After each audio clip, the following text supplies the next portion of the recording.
So today we're going to go over just the basics of duck calling. So this will be just a great beginner's guide to get started.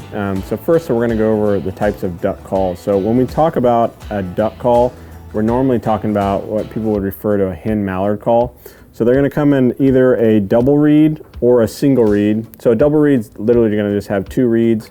It's going to be kind of middle range, where a single reed is going to have a lot more volume. You can get really low with it and also get a lot louder. So it's just depending on your skill level. What I would recommend is anyone that's getting into duck calling, just get a polycarbonate double reed call. It's going to cost you $15. You can get them used for a couple bucks anywhere, but this particular one is an Echo polycarbonate double reed.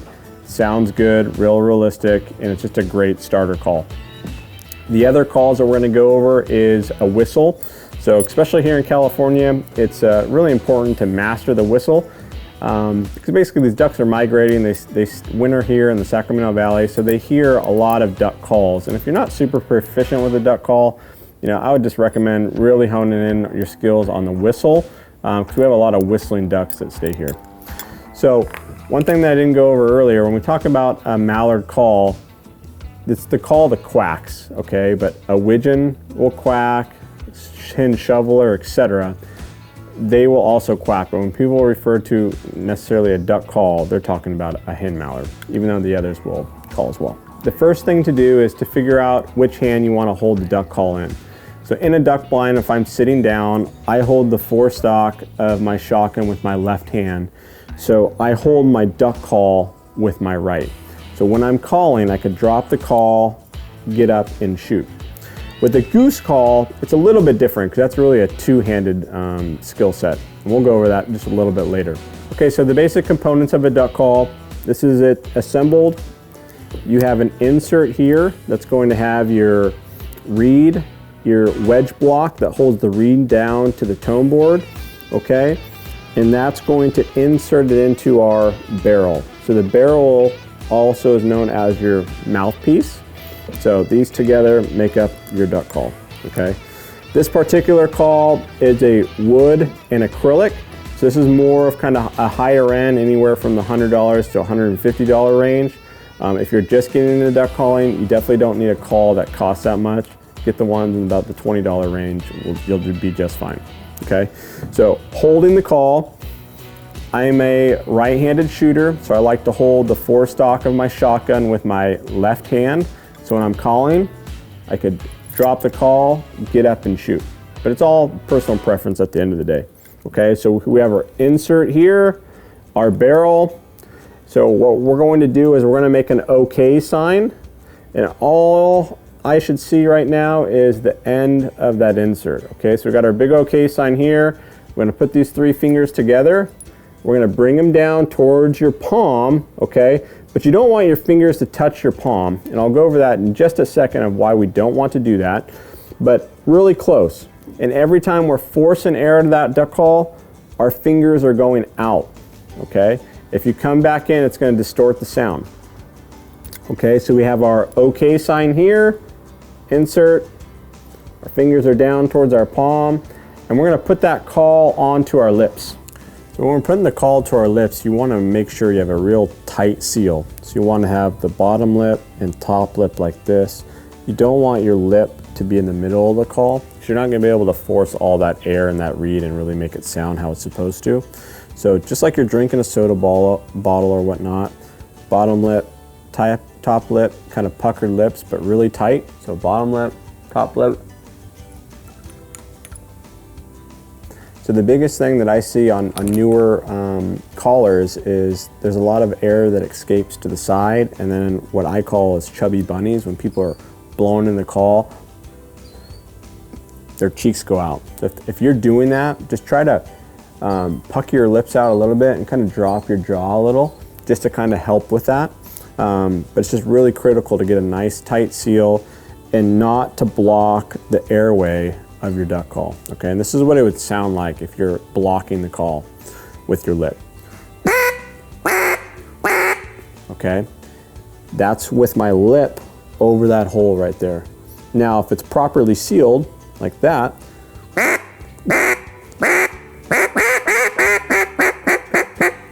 Okay, get that nice, big, loud sound that the hen mallard will make. Okay, so now that we have our hand placement, our okay sign, we have our lips, top, bottom. Do not block that hole, real tight seal. Now we're gonna learn how to force air into the call, okay? And you do it with hot air coming from your diaphragm. So just act like your hand's a mirror and just blow on it like you're trying to put out a fire. Now try to fog up that mirror, okay, using your hot air. Okay, so you have cold air and hot air. So that hot air is coming up from your diaphragm, just like if you're a quarterback and you're gonna say, hut, hut, hut. Okay, you can kind of feel your stomach really tighten up. So that's the air that we're gonna force into the call. I'm not a big proponent of saying words into the call because I think it kind of messes people's rhythm up. So what I want you to try to do is put your teeth together, okay? And on your bottom jaw, you're gonna take the tip of your tongue and you're gonna anchor it where your gums and your teeth meet, okay? And what will happen is you'll feel your tongue start to kind of roll up, and when we're gonna make this sound is,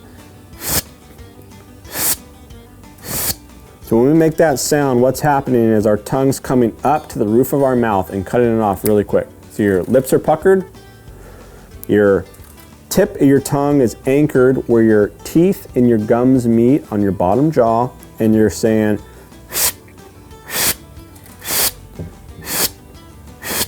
okay, if you were to say hut, hut, hut, it's very similar, but the tip of your tongue is kind of coming up a little bit.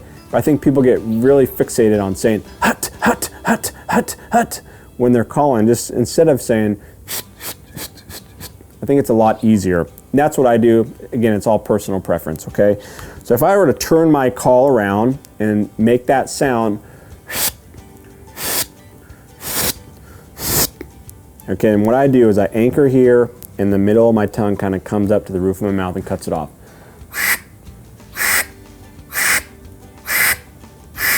Okay, if I were to turn that call around, it would sound like this.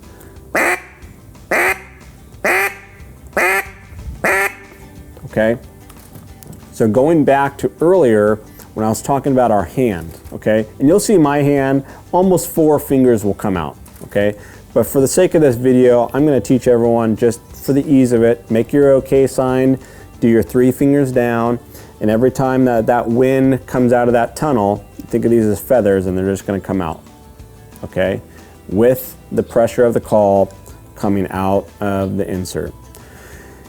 If you're a little bit delayed, okay, and a lot of people will be, is when their hands, their fingers are touching their palm, okay? And you can hear it, it sounds more like goo-it, goo-it, goo-it, okay? You want to be early with it instead of delayed.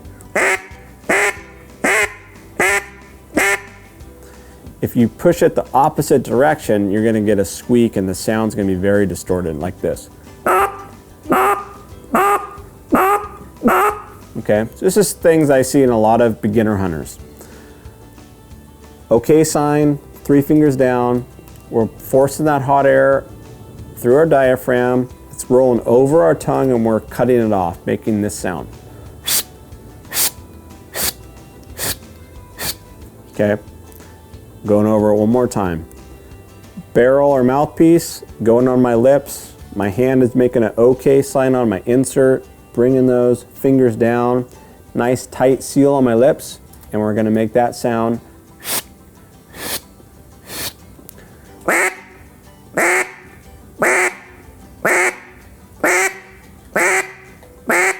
Okay, so that's just a single hen. From there, what I'm going to teach you is how to build up kind of your air tolerance. And you're just going to take a deep breath of air, and you're going to push all that air into the call in one deep breath, okay? So what I would do is you could practice by blowing in the insert so it's not super loud, and I would also recommend don't ever blow a duck call in a house or in a shop or garage. It really distorts the sound and you'll, I think, get in some really bad habits. So try to go outside to call.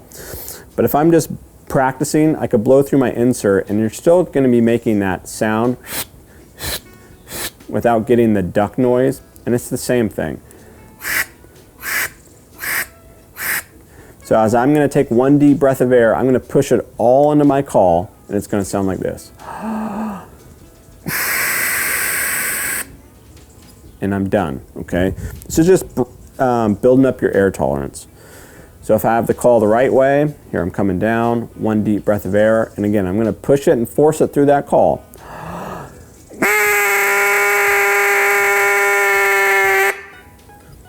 Cut it off. Now with one deep breath of air, I'm going to make two different sounds. And one's going to be, notice I didn't take another breath. I took one deep breath, exhaled about half of it, stopped, and then exhaled the rest of it.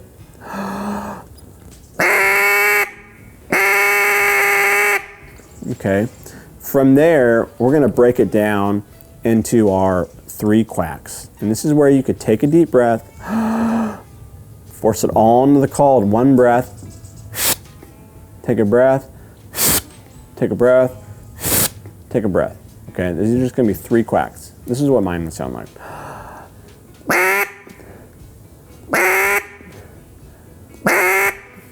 Okay, so right there we have our building blocks to what we're going to get to is a cadence of a hen mallard. And that's normally what we call a 3-note cadence, okay?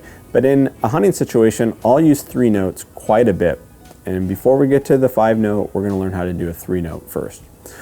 And how you get to that rhythm is think of 3 blind mice, 3 blind mice, 3 blind mice, okay? So again,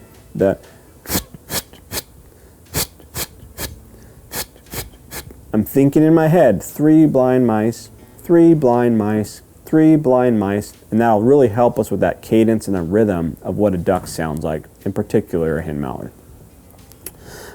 So here we go, 1 deep breath of air, 3 notes, take a deep breath of air, 3 notes again, take another deep breath of air, and 3 notes, okay? And then we're gonna build up to that 5 notes. So here was what mine would sound like.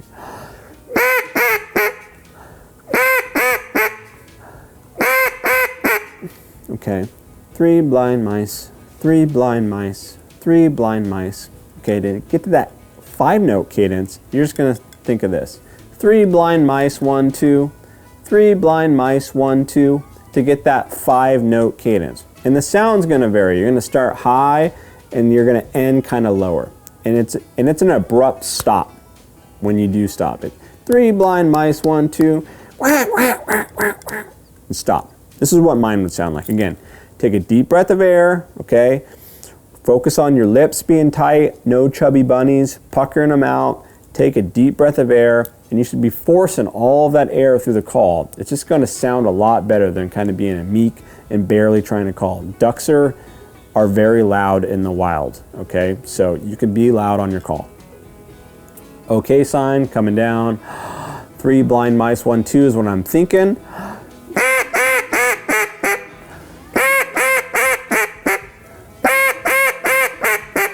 3 blind mice, 1, 2, 3 blind mice, 1, 2. Okay, so now we have our 5-note cadence down. We learned the 3 notes, and we also learned a single quack, okay?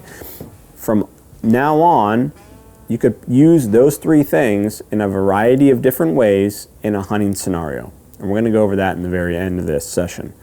So the next thing that we're gonna learn is a feeding call, or clucks, or kind of like a murmur almost. So some people think that a feed call is a feed call, that the ducks are feeding and they're very happy that they're feeding, okay? And there's a thing called a rolling feed call and what I call our clucks.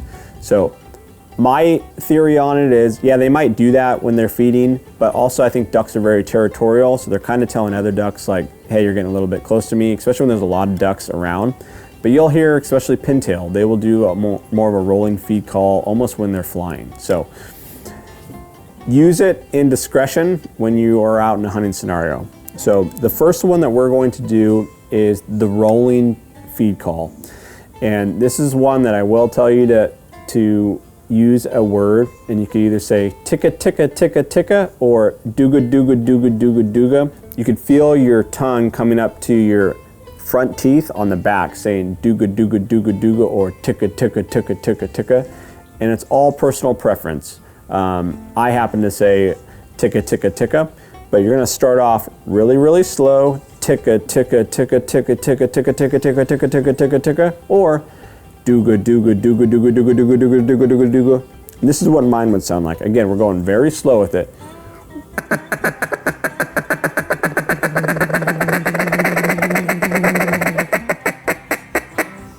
Saying dooga, dooga, dooga, dooga.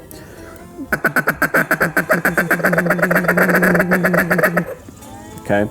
If you say that same word and just move your hand either closer to your palm or out, it's going to sound like a lot of different ducks. And this is what that would sound like.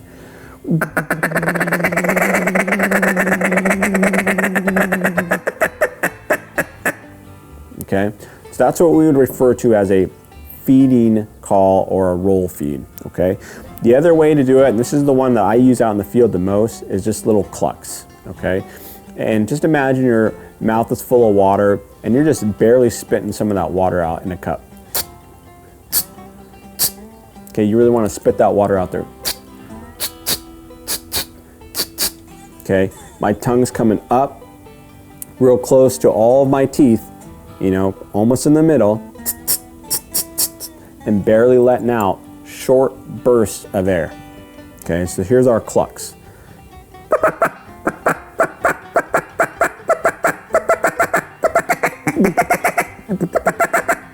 Okay, and I have a variety of different sounds, and all that is controlled with my hand. And on this one, you could actually choke the call down quite a bit, okay? But it still has to be loud. Tit, tit, tit, tit, tit, tit, tit, tit, tit, tit.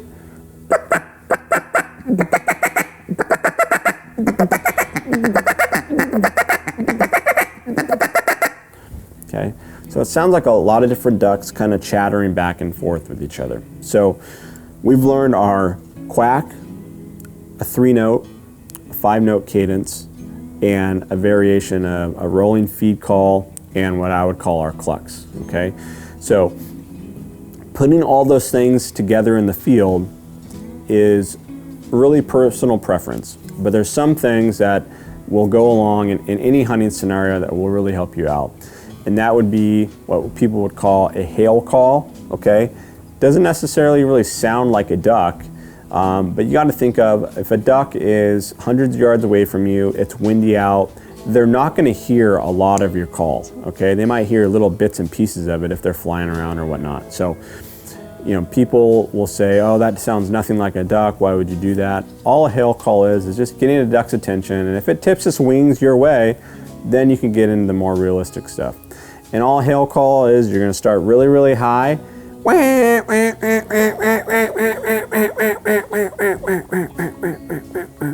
and stop it. Okay, it might be 10 to 12 notes, but it's going to be very loud and going from loud to low and then stopping. So let's say if we had a duck that's interested, so let's say if we had a duck a couple hundred yards around, it's a little windy out, and I could tell that it's wanting to land somewhere, and I want it to get it closer to me. I'm going to start really loud and go down towards the bottom, and then pop right back up to see if I can get its attention and do that same cadence again. Again, it's probably going to be about 10 to 12 notes.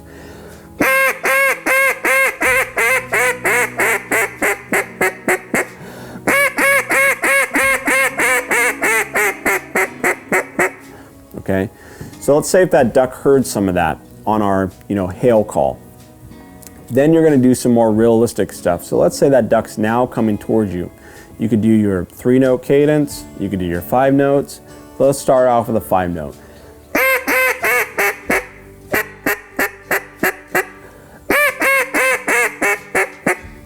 So that duck's coming towards us, we have its attention. Okay, when a duck gets very close to you, what I normally do is, I continue to call a little bit, okay? You don't want to overcall, you don't want to sit there and do a calling routine, but keep the duck's attention kind of on you. And you can do that a variety of different ways. You could do your 3-note cadence, which I use quite a bit, and your field and your chuckles. So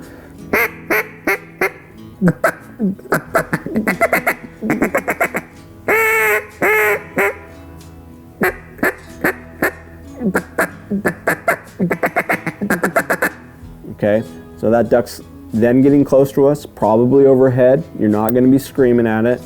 The duck's going to fly away, let's say 60 yards, but you could tell that with its wings, you know, it wants to come back. So normally on a duck, you would call it wingtips and butts, okay? Now if a duck's coming right at you, I would tend to be a little bit on the cautious side on calling little clucks and quacks, okay? So that duck is going away from you, and you want to make sure that it comes back, and you would call this a comeback call. So you're going to start and go right back up. So really like a 5-note cadence. In a hunting scenario, I'll do that, and I'll do that 3-note as well, and that works pretty well, I think. So this is what a 5-note hail call would be. Again, that duck's 60, 70 yards away from you. It's making a turn. You want it to come back into the spread. And let's say you got it. Okay, it's coming back.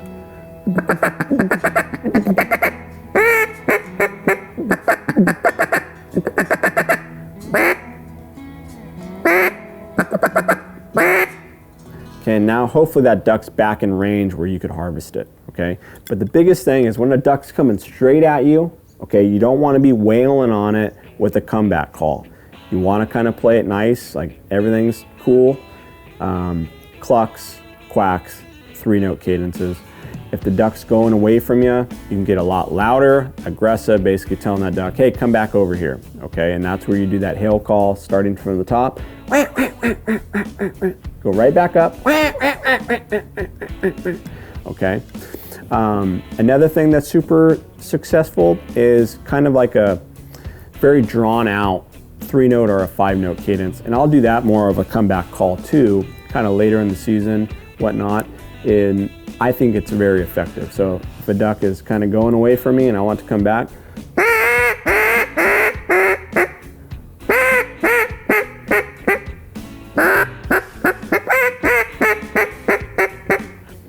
I just think it sounds pretty realistic in terms of what ducks kind of do. So those are some of the things that have helped me out in the field. Definitely hope they help you. But duck calling is a long process, so don't give up on it. I think it's one of the neatest things in terms of duck hunting. You can call birds in close. It just makes it a really fun experience. Thanks for watching. For more how-to videos, check out our YouTube as well as our website at calwaterfowl.org.